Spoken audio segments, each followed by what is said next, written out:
सभी महानुभावों को मेरा सादर जय जिनेन्द्र। और आज हम 90 नंबर के श्लोक को अभी पढ़ने जा रहे हैं। इस श्लोक में भोगो भोग परिमाण व्रत, जिसका हम पिछले श्लोकों में व्याख्या कर चुके हैं, उसके बारे में समझ चुके हैं। तो उस भोगो भोग परिमाण व्रत के अतिचार क्या हैं, उसको यहाँ बताया जा रहा है। तो आइए पहले हम श्लोक को पढ़ लेते हैं। विषय विषय विषतो विषय विषतो नुपेक्षा, है ना। ये अवग्रह का चिन्ह है, इसको उच्चारण में नहीं लेंगे। विषय विषतोनुपेक्षा, पेक्षा तक। फिर नुस्मृति, नुस्मृति, ठीक है, नुस्मृति रतिलौल्य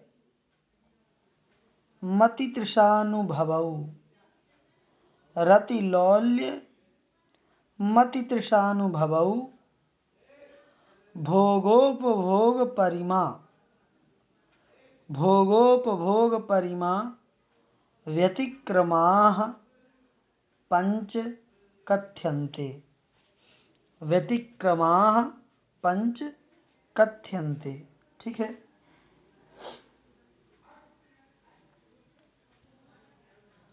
पूरा लय के साथ पढ़ लेते हैं। विषय विषतोनुपेक्षा नुस्मृतिरतिलौल्य मतितृषानुभवौ भोगोपभोग परिमा व्यतिक्रमाः पंच कथ्यन्ते, ठीक है। एक बार फिर से पढ़ लेते हैं।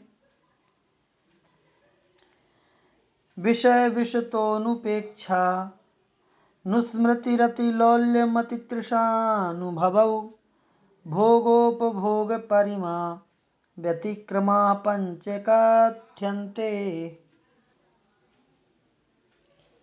तो अर्थ देख लेते हैं अब इसका। इसमें 5 अतिचार बताए गए हैं, उनको हम एक बार समझ लें कौन कौन से अतिचार हैं, इसके बाद उनको समझेंगे। कि विषय विषतः, विषय विषतः, ये विषतो लिखा है ना, ये विसर्ग के स्थान पर ओ हुआ है, विसर्ग संधि करके। एक्चुअल में वो विषय विषतः ऐसा है। तो विषय रूपी विष से, ठीक है। अनुपेक्षा, ये पहला अतिचार है। क्या है? अनुपेक्षा। ये जो वहां पर दिया है अवग्रह, ओ एस का चिन्ह, वो अवग्रह की जगह पर आ हो जाएगा, तो अनुपेक्षा। फिर छा में से आ निकलेगा, ये बड़ा छा है, आ निकलेगा छोटा, तो बन जाएगा दूसरा वाला अनुस्मृति। क्या बन जाएगा? अनुस्मृति, ठीक है।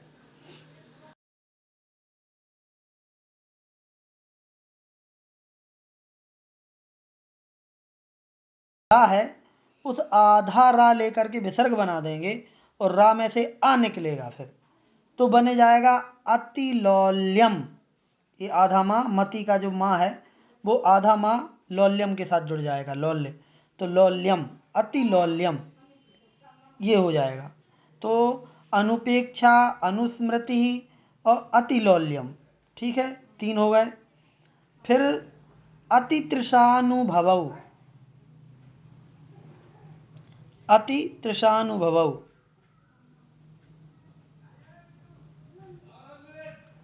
ठीक है। तो इस अतितृषानुभवौ में 2 चीजें हैं। एक अतितृषा, ये अलग है, और एक अति अनुभवौ। ये द्विवचन का प्रयोग इसीलिए किया गया है क्योंकि यहाँ पर 2 शब्द हैं, तृषा और अनुभव, और अति दोनों में जुड़ेगा, अति तृषा और अति अनुभव, ठीक है।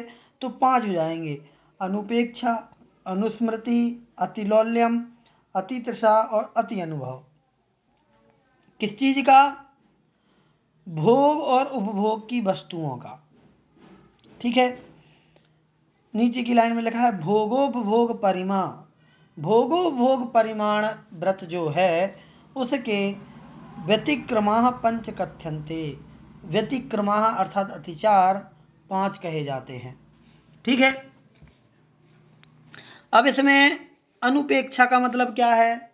अनुपेक्षा मतलब उपेक्षा नहीं करना, जिन चीजों से हमें उपेक्षा करनी चाहिए, जिनका जैसे हमने त्याग कर दिया, तो उसकी हमें उपेक्षा करनी चाहिए। यदि सामने दिख जाए तो उसकी तरफ ध्यान नहीं देना चाहिए। यदि सामने कोई वस्तु रखी है खाने पीने की, है ना, जैसे मान लीजिए हमने जमीकंद का त्याग कर दिया, हमारे सामने आलू की चिप्स रखी हैं या आलू के समोसे रखे हैं, ठीक है, या फिर शकरकंद रखा है, XYZ कुछ भी है, तो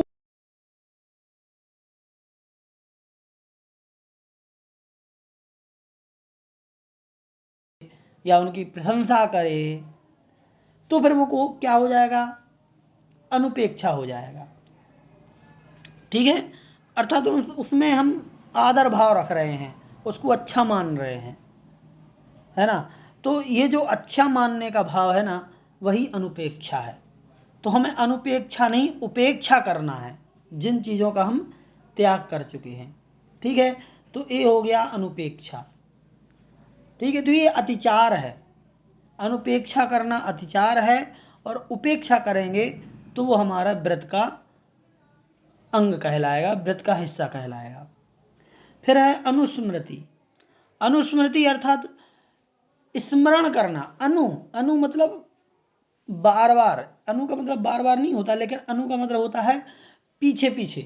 तो जिस वस्तु का हमने त्याग किया है, त्याग करने के बाद उसके पीछे उसका बार बार स्मरण करना, ये अनुस्मृति है। जो भी चीज हमने मान ली त्याग करी है, हमें बहुत पसंद थी, है ना, हमने बाजार की आइसक्रीम का त्याग कर दिया। अब त्याग तो कर दिया 1 साल के लिए, लेकिन हम बार बार उसको याद करते, अरे हमने गलती से मतलब कि त्याग कर दिया, वरना आज अच्छा खाने को मिल जाता, है ना। किसी शादी पार्टी में गए, बहुत बढ़िया सी आइसक्रीम दिख गई, तो बस याद करने लगे, अरे यार हमने तो त्याग कर दिया, वरना कितनी बढ़िया आइसक्रीम थी यहाँ पर।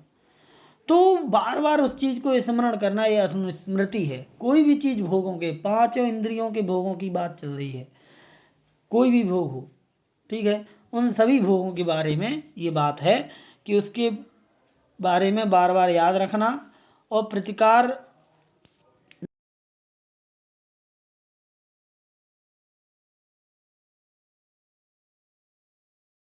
छोड़ चुके हैं, फिर भी उसको बार बार भोगने की इच्छा होना।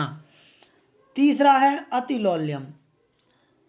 ठीक, अतिलौल्यम। अतिलौल्यम का सीधा सा अर्थ है बहुत अधिक लालसा होना, वर्तमान में जिस भोग को भोग रहे हैं। अभी यहाँ पर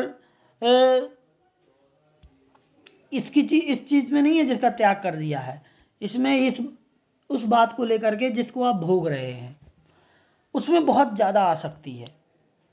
मान लीजिए आप रसगुल्ला खा रहे हैं, तो आप बहुत ज्यादा, अरे चलो 5 6 8 10 इकट्ठे रख लिए, भले वो खाते नहीं बने, फिर फेंक दिए। तो ये लंपटता कहलाती है, लालसा कहलाती है, बहुत ज्यादा अति आसक्ति कहलाती है। तो विषयों के प्रति इस प्रकार की आसक्ति करना भी अतिचार है भोगोपभोग परिमाण का। भले वो चीज आपने त्याग नहीं की, लेकिन उसके प्रति बहुत ज्यादा आसक्ति है, तो अतिचार है। फिर अति तृषा, ये है आगामी काल के भोगों के विषय में। ठीक है। ये अतिलौल्यम था वर्तमान भोग के बारे में जो आप भोग रहे हैं, और अति तृषा है आगामी भोग जो हैं उनकी इच्छा करना, बहुत ज्यादा इच्छा करना। ठीक। और अनुभव, अति अनुभव का मतलब है कि वर्तमान में जो भोग भोग रहे हैं उनका बहुत ज्यादा आसक्ति के साथ सेवन करना। तो इस प्रकार से ये 5 अतिचार यहां पर कहे गए हैं।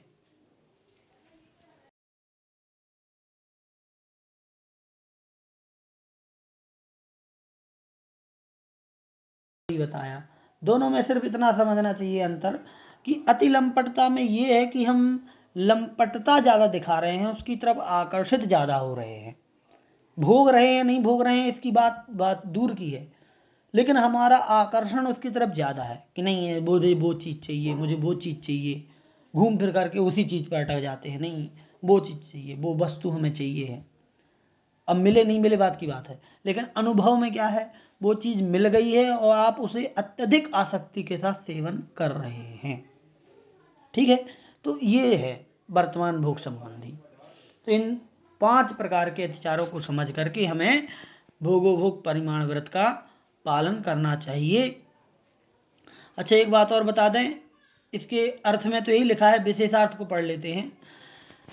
क्योंकि तत्वार्थ सूत्रकार, देखिए तत्वार्थ सूत्रकार उमा स्वामी जी महाराज ने भोगोभोग परिमाण व्रत के अतिचार कुछ अलग कहे हैं। उन्होंने सचित्ताहार, सचित्त संबंधाहार, सचित्त सम्मिश्राहार, अविशवाहार और दुपक्वाहार, ये 5 अतिचार निरूपित किए हैं तत्वार्थ सूत्र जी में, है ना। भोग और भोग की वस्तुएं अनेक होती हैं, है ना, एक दो चीज नहीं होती, असंख्यात चीजें हैं जिनका भोग भोग करते हैं। तो अतः सबसे संबंध अतिचारों का दिग्दर्शन तो असंभव है कि सारी चीजों का तो बता नहीं सकते। तो उमा स्वामी महाराज ने तत्वार्थ सूत्र में मात्र भोजन संबंधी अतिचारों का वर्णन किया है। ये सचित्ताहार, संबंधाहार, सम्मिश्राहार, ये सब क्या है, भोजन संबंधी अतिचार है।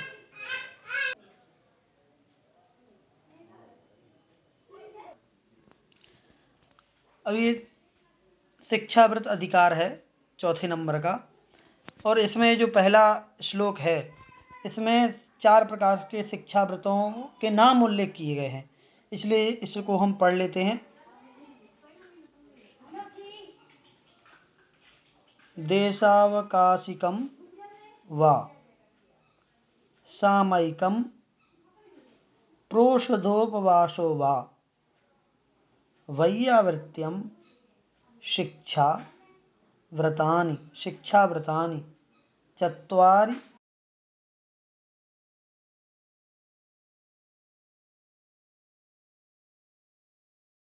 सामयिकम प्रोषधोपवासो वा वैयावृत्यम शिक्षाव्रतानि चत्वारि शेष्टानि। ये आर्य छंद है, इसी छंद में नमोकार मंत्र है और इसमें 12, 18, 12, 15 मात्राएं होती हैं।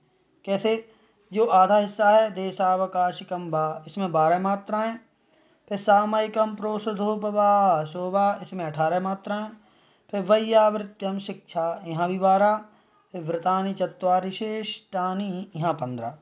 ये आर्य छंद का लक्षण है। ठीक है, इसमें 4 प्रकार के शिक्षा व्रतों के नाम का उल्लेख है, वर्णन आगे दिया हुआ है, तो हम इसको नाम को पढ़ लेते हैं। देशावकाशिक पहला, सामायिक दूसरा, प्रोषधोपवास तीसरा और वैयावृत्यम चौथा।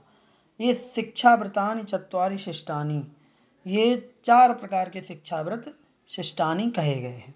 ठीक है, तो ये यहाँ पर इस श्लोक यहाँ पर समाप्त होता हुआ अगले श्लोक से 4 शिक्षाव्रतों का अलग अलग प्रकार से वर्णन होगा। तो आज की इस वीडियो को यहीं पे समाप्त करते हैं। जय जिनेंद्र।